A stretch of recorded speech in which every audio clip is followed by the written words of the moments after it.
तो गाइस कैसे हैं आप सब लोग। क्रॉनिकल्स ऑफ अ सेंट के एपिसोड 134 के साथ हाजिर हूं। तो इस एपिसोड की शुरुआत में वैंगलिन को दिखाता है कि वो अपने हाथ में टैंक फैमिली के एक मेंबर का सर पकड़कर खड़ा होता है और कहता है कि पिछले 4 दिन में मैंने यहाँ पर टैंक फैमिली के 1000 से भी ज्यादा लोगों की जान ली है, लेकिन ये तो बहुत ही कम नंबर है। मैं इस पूरे कंट्री ऑफ जाओ के अंदर मैंने शपथ ली थी कि टैंक फैमिली का नाम जिसके साथ भी होगा उसको मार डालूंगा, किसी एक को भी जिंदा नहीं छोड़ूंगा। ये तो भी बहुत ही कम है, मुझे यहाँ पर बाकी सभी को भी ढूंढ ढूंढ कर मारना होगा। अब मेरा अगला टारगेट जो है वो जैन हाउस सेक्टर होने वाला है। जैन हाउस सेक्टर यहाँ का टॉप ग्रेड का डिमोनिक सेक्टर है। वहां पर टैंक फैमिली के टोटल 400 से भी ज्यादा लोग रहते हैं। वहां पर 480 लोग हैं जिनको मुझे ढूंढकर मारना होगा। और हमारा फैंगलिन अपने मच्छर के ऊपर बैठकर वहां पर से आगे की तरफ बढ़ना स्टार्ट करता है। वहीं पर रास्ते में उसे एक कार दिखाई देती है, एक पालकी के अंदर किसी को ले जाया जा रहा होता है। वहां पर उसके सर्वेंट जो होते हैं चलाकर कहते हैं कि हमारे इमोर्टल जीमू यहाँ पर से गुजर कर जा रहे हैं, जितने भी रैंडम लोग हैं वो सभी रास्ते से दूर हट जाए। तुम्हारा फैंगलिन जब वहां पर उसका नाम सुनता है वो वहां पर ही खड़ा हो जाता है और कहता है कि देखो तो जरा यहाँ पर क्या हो रहा है। कि उसके नौकरों ने वहां पर बहुत सारी स्पिरिचुअल हर्ब्स पकड़ रखी होती हैं और साथ ही उसके जो मेल लोकर होते हैं उनके पास वहां पर बहुत सारे गहने होते हैं, जबकि उसकी जो पालकी होती है उसको भी बड़े अच्छे से सजाया गया होता है। तो वो कहता है कि मैंने अपनी 400 साल की लाइफ में ऐसा कुछ कभी नहीं देखा, चलो यहाँ पर देखते हैं, काफी ज्यादा इंटरेस्टिंग लगता है। तो वैंगलिन जब वहां पर सुनता है कि वो लोग वहां पर से इमोर्टल जीमू के नाम से पुकार है, उसी के साथ उसे याद आ जाता है कि जीमू किसका नाम था। और शायद अभी तक आप में से किसी को याद आ गया हो कि जीमू किसका नाम था। वैंगलिन इसी के साथ गुस्से के साथ से कहता है कि बुड्ढे घूसट जीमू कहेंगे। जब वो ये कहता है तो उसके नौकर चलाकर कहता है कि इसकी इतनी हिम्मत हुई यहाँ पर हमारे इमोर्टल जीमू का नाम डायरेक्टली बुलाने की। सभी लोग आसपास देखना शुरू कर देते हैं। जब किसी के साथ ही मास्टर जीमू उनसे कहता है कि कार को यहीं पर रोको और वो पालकी को वहीं पर नीचे उतार देते हैं। तो मास्टर जीमू वहां पर पर्दा हटाते हैं और कहते हैं क्या तुम मुझे जानते हो? कि मैं तो यहाँ पर तुम्हें बिल्कुल भी नहीं जानता और मैं तुम्हें पहचान भी नहीं रहा है, तुम कौन हो जहाँ पर मुझसे इस तरह बात क्यों कर रहे हो? तुम्हारा वैंगलिन इसी के साथ ही कटा हुआ सर उसकी तरफ फेंकता और कहता है कि जरा इसको देखो, शायद इसे देखने के बाद तुम्हें कुछ याद आ जाए। तो जब वो उस कटे हुए सर की तरफ देखता है तो वो बहुत ज्यादा हैरान होता है और कहता है ये तो टैंक फैमिली का एक मेंबर है। टैंक फैमिली के मरे हुए बंदे का सर काटकर तुम मेरे सामने क्यों फेंक रहे हो? मेरा इसके साथ क्या ताल्लुक हो सकता है? साथ ही वो कहता है कि मैंने यहाँ पर सुना है कि पिछले 4 दिन से कोई कातिल है जो कि टैंक फैमिली के लोगों को चुन चुन कर मार रहा है, लेकिन तुम तो यहाँ पर टैंक फैमिली के लोगों को मार रहे हो ना, फिर मेरे सामने तुम क्यों आए हो? मेरा नाम तो टैंक नहीं है, ना ही मेरे साथ यहाँ पर टैंक का नाम लगा हुआ है। इसी के साथ ही मास्टर जीमू वहां पर सोच रहा होता है कि अगर ये बंदा पिछले 4 दिन में टैंक फैमिली के इतने लोगों को मार सकता है, इसका मतलब यह है कि ये काफी ज्यादा पावरफुल है और काफी स्ट्रेंज भी है। मेरे इसके सामने टिकने के कोई चांसेस नहीं है। मुझे यहाँ पर रिस्पेक्ट के साथ इससे बात करनी चाहिए और चुपचाप यहाँ पर से खिसक लेना चाहिए। और इसी के साथ ही उसे कहता है कि मुझे लगता है कि यहाँ पर तुम अगर टैंक फैमिली के खिलाफ हो तो जाओ जाकर सभी को मार डालो। मैं अभी यहाँ पर टैंक फैमिली को गिरता हुआ देखना चाहता हूँ, टैंक फैमिली के सभी मेंबर्स को मरा हुआ देखना चाहता हूँ। तुम बहुत ही अच्छा काम कर रहे हो। वैंगलिन जो होता है उसकी बातें सुनने के बाद अभी भी बड़ा सीरियस लुक दे रहा होता है। तो मास्टर जीमू काफी घबरा जाता है और कहता है कि ये क्या, तुम यहाँ पर मेरी तरफ इस तरह से क्यों देख रहे हो? मैं तुम्हें नहीं जानता और ना ही यहाँ पर हम दोनों का आपस में कोई ताल्लुक है, तो फिर मुझे यहाँ पर से जाने दो, हम यहाँ पर से जा रहे हैं। और इसी के साथ ही अपने लोगों से कहता है कि चलो यहाँ पर से चलते हैं। और उसके नौकर जो होते हैं कटा हुआ सर वापस हमारे वैंगलिन को देते हुए कहते हैं कि सर जी आपका गिफ्ट आप वापस रख लें। हमारा वैंगलिन उसे कहता है क्या तुम जानना चाहते हो कि मैं यहाँ पर टैंक फैमिली के मेंबर्स को क्यों मार रहा हूँ?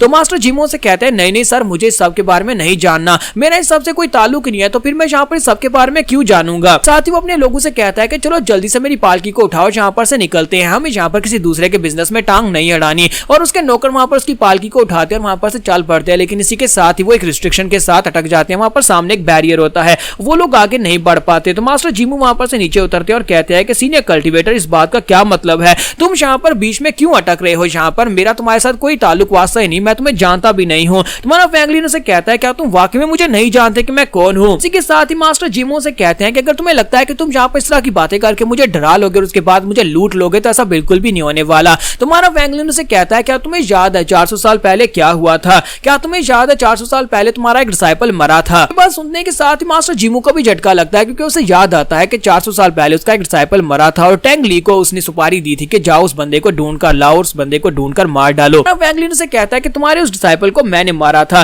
तो ये बात सुनने के बाद मास्टर जीमू से कहता है कि अब जो मरने वाला था वो मर चुका है और 400 साल गुजर चुके हैं, हमें यहाँ पर उस बारे में बहस नहीं करनी चाहिए। और साथ ही वहां पर अपनी पावर्स को भी रिलीज कर रहा होता है, के साथ ही वहां पर से अपने पास एक स्पेशल स्किल को रिलीज कर रहा होता है और उसकी तैयारी कर रहा होता है। और उसे कहता है कि मेरे सेक्टर में तो बहुत सारे डिसाइपल थे, वो काफी सारे डिसाइपल मर भी चुके हैं, मुझे नहीं लगता कि हमें यहाँ पर उसके बारे में बहस करनी चाहिए। और वैंगलिन से कहता है अब तो तुम ये भी कहोगे कि तुम ज़ेंगू को भी नहीं जानते, जो कि मेरे ही सेक्टर से था, जो कि हैंगजुई सेक्टर से निकाला हुआ डिसाइपल था और उसने यहाँ पर आकर तुम्हारे मास्टर ने उसे कंट्रोल किया हुआ था और पपेट बनाकर उसे यूज कर रहा था। तो इसी के साथ ही मास्टर जीमू अपने पास से 4 पपेट्स को रिलीज करता और कहता है कि मैं किसी ज़ेंगू को नहीं जानता और मेरा यहाँ पर तुम्हारे साथ कोई ताल्लुक नहीं है।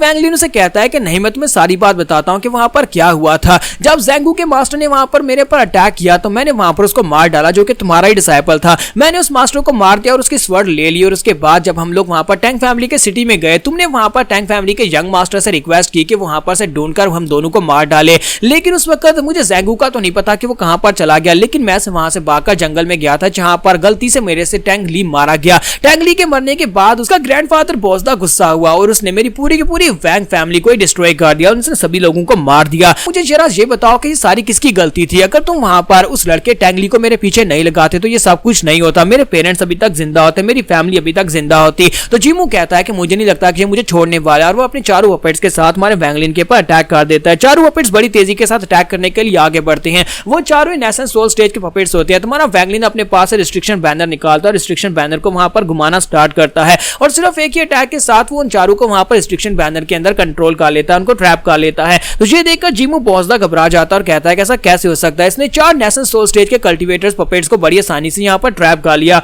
और इसी के साथ हमारा वैंगलिन अपने अपनी एक्सट्रीम कॉन्शियसनेस को रिलीज करता है। अपनी एक्सट्रीम कॉन्शियसनेस के साथ जब उसके ऊपर अटैक करता है तो जीमू वहीं पर ग्राउंड के ऊपर गिर जाता है। और वहीं पर गिरने के बाद जीमू की हालत काफी खराब हो जाती है और उसके सभी नौकर जो होते हैं वहां पर से डर कर भाग जाते हैं। तुम्हारा वैंगलिन वहीं पर नीचे उतरता है। नीचे उतरने के बाद उसके पास जाता है, उसके पास जो कुछ भी होता है उसका होल्डिंग बैग और साथ में बाकी सब कुछ भी ले लेता है और कहता है तो देखते हैं कि इसके अंदर क्या स्पेशल है। तो उसे वहां पर एक पपेट जेड मिलता है, एक स्पेशल पपेट जेड होता है जिसकी मदद से वो यहाँ पर पपेट्स को कंट्रोल कर सकता है। तुम्हारा वैंगलिन कहता है इसका मतलब यह है कि यहाँ पर पपेट्स को कंट्रोल कर रहा था ये चारों जो थे जिनने मेरे पर अटैक किया था, ये सारे के सारे पपेट्स। और इसी के साथ ही वैंगलिन उसकी मदद से वहां पर उन चारों को कंट्रोल करता है, तो वो काफी आसानी के साथ उनको कंट्रोल करता है और वो सारे के सारे उस जेड के अंदर वापस आ जाते हैं। तो वैंगलिन कहता है ये तो बड़ी इंटरेस्टिंग बात है, यानी कि इस जेड की मदद से मैं किसी भी मरे हुए इंसान को पपेट बना सकता हूं और उसको यूज कर सकता हूं। तो चलो यहाँ पर टैंक फैमिली के लोगों को पपेट बनाकर उन्हीं के खिलाफ यूज किया जाए। तो मैं यहाँ पर पपेट्स की एक आर्मी बना सकता हूँ, टैंक फैमिली के लोगों को मारकर उन सभी को पपेट बना लूंगा और उन्हीं के खिलाफ इस्तेमाल करूंगा। उसके बाद हमारा वैंगलिन वहां पर से सीधा जैन हाउस सेक्टर में जाता है। जैन हाउस सेक्टर में जाने के बाद उन सभी लोगों को मारना शुरू कर देता है।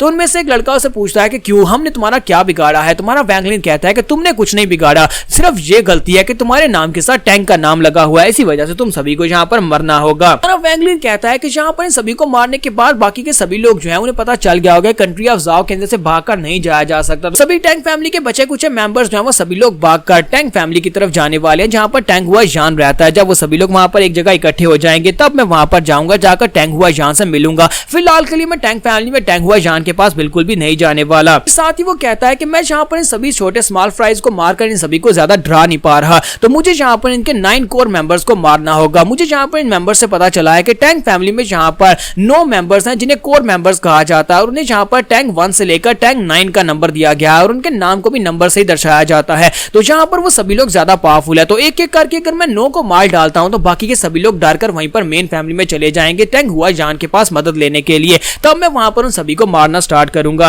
तुम्हारा वैंगलिन कहता है कि सबसे पहला वाला यानी कि नंबर 9 जो है वो इस वक्त माउंटेन्स के अंदर बैठ के कल्टीवेट कर रहा है, तो फिर मुझे वहीं पर जाना होगा। और वैंगलिन जो होता है वहां पर से नंबर 9 की तरफ निकल पड़ता है ताकि उसे ढूंढकर उसे मार सके। तो जहां पर हम लोग अपने एपिसोड 134 का एंड करेंगे और नेक्स्ट एपिसोड में देखेंगे क्या हमारा वैंगलिन सारे के सारे नंबर 9 को मार डालेगा, क्योंकि ये टैंक 9 जो है ये इतने भी कमजोर नहीं है, सारे कोर मेंबर्स हैं और काफी पावरफुल भी हैं।